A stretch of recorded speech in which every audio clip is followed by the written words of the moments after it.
प्रिय विद्यार्थियों, जैसा कि आप स्क्रीन पर देख रहे हो, आज ई क्लास में एक बार पुनः आपका स्वागत है।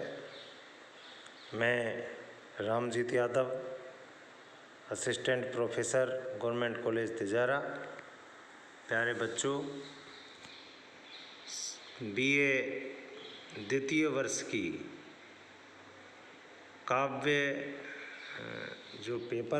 का जो पेपर है, प्रथम पेपर, उसमें बिहारी हमारा दूसरा चैप्टर है। आपको पता ही है कि रीतिकाल में महाकवि बिहारी अपना एक अद्वितीय स्थान रखते हैं। रीतिकालीन रीति सिद्ध धारा के प्रतिनिधि कवि हैं और उनकी एकमात्र अक्षय कीर्ति का जो कारण है वह है उनकी एकमात्र रचना बिहारी सतसई, जिसमें 713 दोहे हैं। बिहारी के विषय में सामान्य परिचय आप पुस्तक से देख लेंगे कि ये बसवा तिकवापुर ग्वालियर के पास इनका जन्म हुआ था। मथुरा में जो है ये अपने ससुराल में रहे थे और इन्होंने आमेर के राजा मिर्ज़ा राजा जयसिंह के समय में या आमेर में उनके राज दरबारी कवि थे। इन्होंने बिहारी सतसई एक बहुत ही सुंदर श्रृंगारिक रचना 713 दोहों में लिखी। गागर में सागर भरने के लिए प्रसिद्ध हैं कि छोटी सी दोहा जैसी दो पंक्ति की छंद में एक असीम और अद्वितीय भावों की व्यंजना कर देना इनकी शिल्प शैली की, काव्य शैली की विशेषता रही है। बिहारी की जो भाषा की बात है, जहाँ तक वो बहुत ही सुंदर और परिनिष्ठित ब्रज भाषा का प्रयोग इन्होंने किया है। ये श्रृंगार, भक्ति और नीति तीनों ही विषयों पर इन्होंने अपनी लेखनी चलाई। तो यहाँ बिहारी सतसई का प्रथम दोहा है जिसे मैं किसी भी ग्रंथ की निर्विघ्न समाप्ति के लिए भारतीय साहित्य परंपरा में कवि लोग अपने इष्ट की आराधना किया करते हैं, जिसे मंगलाचरण कहते हैं। जैसा आप स्क्रीन पर देख रहे हो, मेरी भवबाधा हरो राधा नागर सोए, जातन की झाई परे श्याम हरित द्युति होए। ये पहला दोहा है बिहारी सतसई में, मंगलाचरण है। चूँकि पूरी सतसई नायक नायिका प्रेम की व्यंजना में है, तो यहाँ भी राधा को नायिका और कृष्ण को नायक रूप में चित्रित करते हैं। इस दोहे को लेकर कई विद्वान ये अर्थ लगाते हैं कि बिहारी जी राधा वल्लभ संप्रदाय में दीक्षित थे, क्योंकि इस दोहे में राधा नागरी का चिंतन किया है और कवि ने आह्वान किया है कि मेरी संसार की समस्त बाधाओं को राधा नागरी हरण करे, ऐसी मंगल कामना ग्रंथ के प्रारंभ में की है। तो आइए हम इसका अर्थ देख लेते हैं। बिहारी जी कहते हैं, मेरी भव बाधा हरो, मेरी भव माने संसार की, बाधाओं मन समस्याओं को हरो। रे राधा, राधा नागर सोए, नागरी का अर्थ है चतुर। हे चतुर कुशल राधिका, मेरी संसार की बाधाओं को हरो। पहली पंक्ति का सामान्य अर्थ है, यहाँ कवि मंगल कामना करता है, अपने इष्ट राधा की स्तुति करता है, क्योंकि वो बताते हैं कि जिस राधा की जातन की झाई परे, जिस राधा के शरीर की परछाई पड़ने से श्याम हरित द्युति होए। श्याम यानी भगवान श्री कृष्ण की रंग हरित द्युति होए, भगवान कृष्ण भी जिनकी परछाई पड़ने से प्रसन्न हो जाते हैं। अब देखिए दूसरी जो पंक्ति है, यहाँ श्लेष अलंकार का प्रयोग है। यहाँ राधा के शरीर की परछाई, राधा गोरी है, श्याम काले रंग के हैं। जब गोरा और काला दो रंग के संयोग होते हैं तो रंगों के अर्थ में द्वितीय पंक्ति का अर्थ है काला और गोरा मिलकर हरित माने हरे रंग का निर्माण होता है। दूसरा अर्थ इसका लिया जाएगा कि राधा की परछाई से, राधा के स्पर्श से भगवान श्री कृष्ण भी हरित माने हरे भरे प्रसन्न हो जाते हैं। और तीसरा अर्थ लिया जाएगा कि जिस राधा की परछाई से श्याम यानी कि पाप समूह पाप ये नष्ट हो जाते हैं, हरित माना हरण हो जाता है पापों का।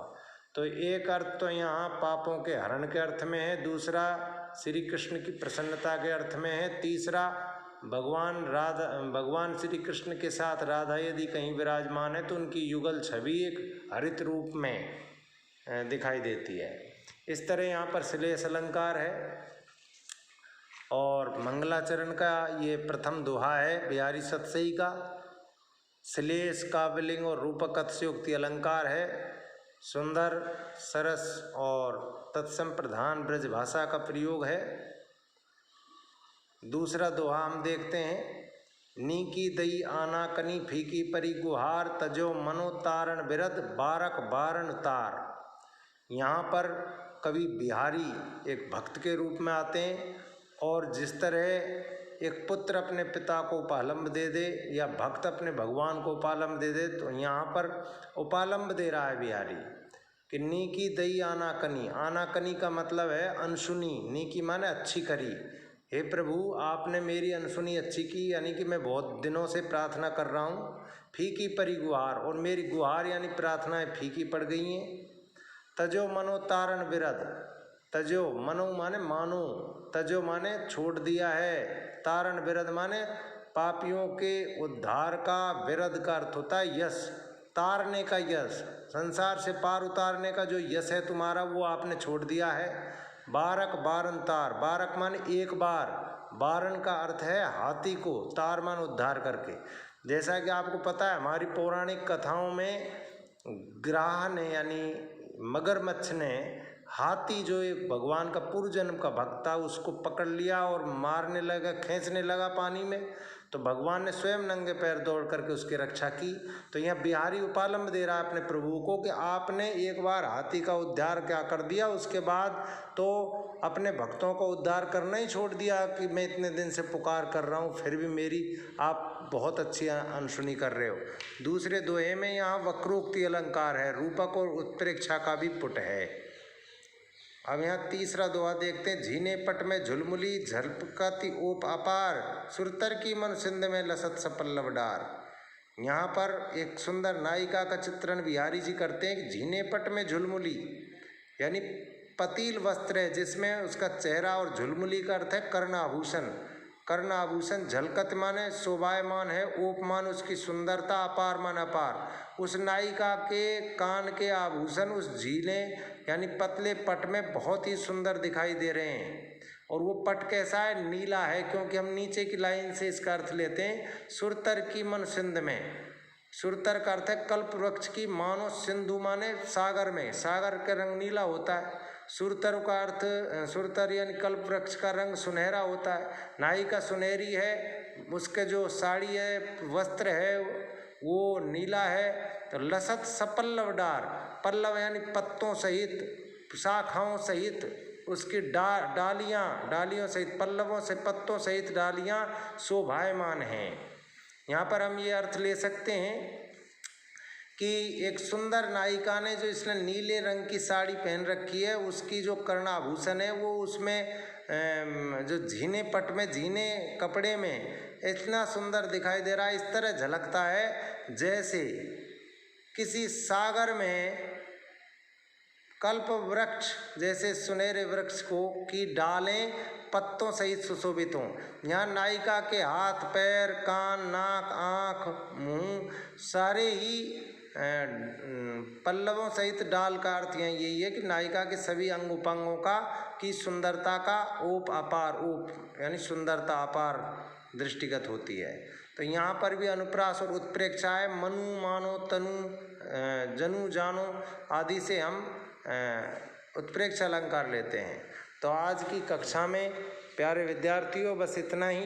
आप देख सकते हैं कि हम अगली कक्षा में पुनः आपका स्वागत करने के लिए तैयार रहेंगे। आप हमारे वीडियो को देखते रहें, लाइक करते रहें, हमारे चैनल को सब्सक्राइब करते रहें। बहुत बहुत धन्यवाद।